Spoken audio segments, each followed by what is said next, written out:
حضرت شعیب علیہ السلام نے اپنی قوم سے فرمایا وَيَا قَوْمِ لَا يَجْرِمَنَّكُمْ شِقَاقِي أَن يُصِيبَكُم مِّثْلُ مَا أَصَابَ قَوْمَ نُوحٍ أَوْ قَوْمَ هُودٍ أَوْ قَوْمَ صَالِحٍ وَمَا قَوْمُ لُوطٍ مِّنكُم بِبَعِيدٍ۔ اس آیہ مبارکہ میں حضرت شعیب علیہ السلام اپنی قوم سے مخاطب ہیں۔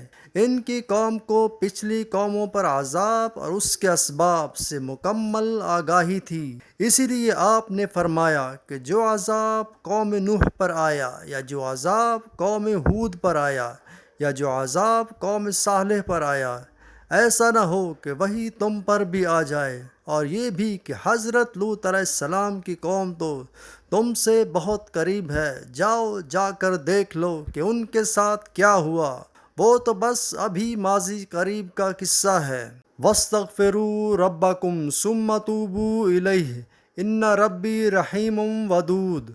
مزید فرمایا، اے میری قوم، اعتراضات چھوڑ دو، رب سے توبہ و استغفار کرو۔ اس سے پتہ چلتا ہے کہ وہ لوگ استغفار کا مطلب جانتے تھے، ہم لوگ استغفار کا مطلب نہیں جانتے۔ جب حضرت شعیب علیہ السلام نے کہا کہ استغفار کرو تو ایسا کرنا ان کے لیے آسان تھا کہ ایک تسبیح استغفار کی صبح کرتے اور ایک تسبیح استغفار کی شام کو، سارے مسئلے حل۔ لیکن نہیں، وہ سمجھتے تھے کہ استغفار کا مطلب ہے گناہ سے توبہ، یعنی گناہ کو چھوڑ کر اللہ سے معافی و استغفار۔ آج کل اس طرح کی استغفار بہت کم دیکھنے کو ملتی ہے۔ وَاسْتَغْفِرُوا رَبَّكُمْ ثُمَّ تُوبُوا إِلَيْهِ إِنَّ رَبِّي رَحِيمٌ وَدُودٌ۔ اس آیہ مبارکہ میں اللہ تعالیٰ کی صفات بھی بیان کی گئی ہیں کہ اللہ رحیم بھی ہے اور اللہ محبت کرنے والا بھی ہے۔ ودود محبت کی سپرلیٹو ڈگری ہے، بہت زیادہ محبت کرنے والا، بہت زیادہ محبت۔ کیونکہ اللہ کے لیے ہم نے گناہ چھوڑ دیے تو ایسے انسان کے لیے اللہ کی محبت بھی انتہا درجے کی ہوگی۔ اللہ جب محبت کرتا ہے تو اس محبت کا کوئی پیمانہ نہیں۔ اللہ فرماتے ہیں اگر تم استغفار کرو گے تو میں تم سے بے پناہ محبت کروں گا۔ لفظ ودود میں جو محبت پوشیدہ ہے اس کا ہم تصور بھی نہیں کر سکتے کہ اتنی زیادہ محبت ہے۔ اللہ جب فرماتے ہیں کہ جب تم استغفار کرو گے تو میں ودود یعنی بے پناہ محبت کروں گا تم سے، اس کا مطلب ہے کہ پھر اللہ اپنی نعمتوں کے دروازے ہم پر کھول دے گا اور ہمیں بے پناہ نوازے گا، رزق کی فراوانی کر دے گا، رزق کے دروازے کھول دے گا، دل میں سکون ڈال دے گا۔ اگر اس دوران کوئی پریشانی بھی آئے گی تو وہ درجات کو بلند کرنے کے لیے ہوگی، جیسا کہ حضرت یعقوب علیہ السلام پر پریشانی آئی، جیسے حضرت یوسف علیہ السلام پر پریشانی آئی تاکہ مصر کا بادشاہ بنا دوں۔ پھر اللہ پریشانی دینے کے لیے نہیں کرے گا بلکہ وہ پریشان کرے گا خوشی دینے کے لیے۔ آپ حیران ہوں گے کہ خوشی دینے کے لیے بھی کیا پریشانی ہوتی ہے؟ بالکل ہوتی ہے۔ حدیث میں آتا ہے کہ ایک بوڑھی عورت نے نبی کریم صلی اللہ علیہ وسلم سے پوچھا کیا میں جنت میں جاؤں گی؟ آپ صلی اللہ علیہ وسلم نے جواب دیا کہ نہیں جا سکتی۔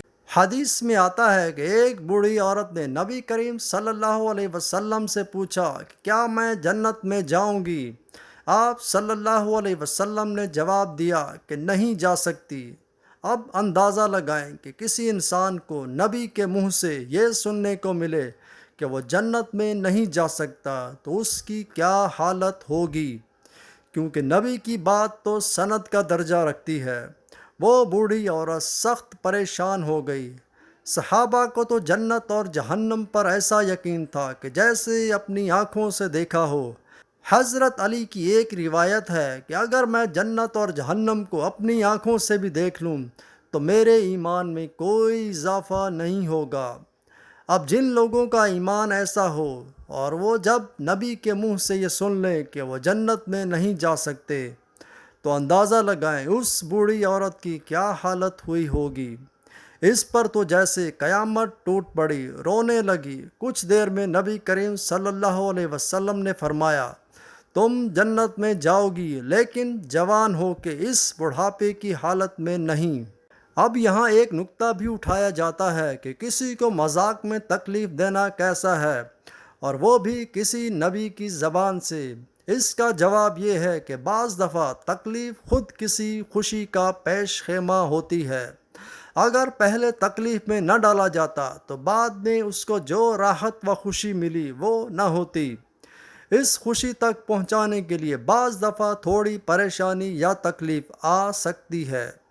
اسی طرح اللہ تعالیٰ بھی اگر اپنے کسی نیک بندے کو کوئی دکھ، تکلیف یا پریشانی دیتے ہیں تو در حقیقت وہ پریشانی کسی بڑی خوشی کا پیش خیمہ ہوتی ہے، لیکن اس دوران انسان کو اللہ کی طرف سے تسلیاں بھی دی جاتی ہیں۔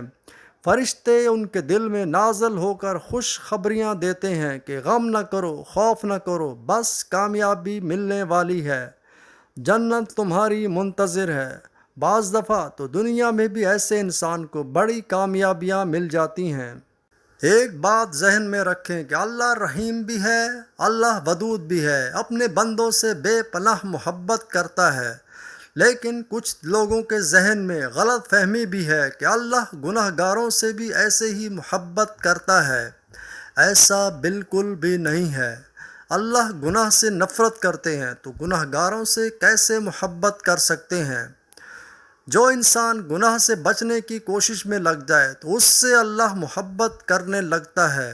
علماء کہتے ہیں کہ ابھی گناہ چھوٹے بھی نہیں، لیکن وہ دل سے گناہ چھوڑنے کی کوشش میں لگا ہوا ہے تو اللہ اس کے لیے وسائل اور ایسا ماحول بنا دیتے ہیں کہ وہ آہستہ آہستہ مائل ہونے لگتا ہے۔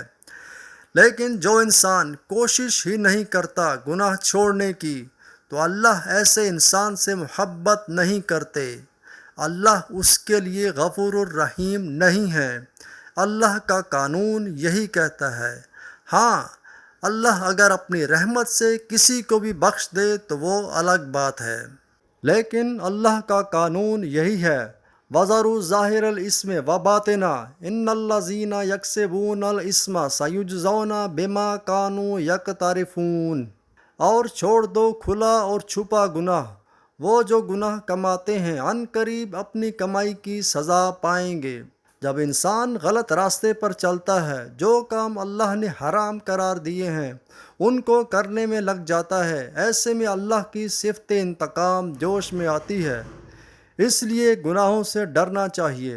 جب انسان غلط راستے پر چلتا ہے، جو کام اللہ نے حرام قرار دیے ہیں ان کو کرنے میں لگ جاتا ہے، ایسے میں اللہ کی صفت انتقام جوش میں آتی ہے۔ اس لیے گناہوں سے ڈرنا چاہیے۔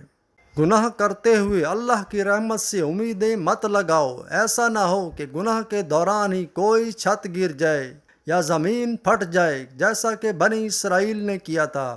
اللہ نے انہیں منع کیا تھا کہ ہفتے کے دن شکار نہ کیا کرو، لیکن وہ باز نہ آئے کہ اللہ معاف کر دے گا۔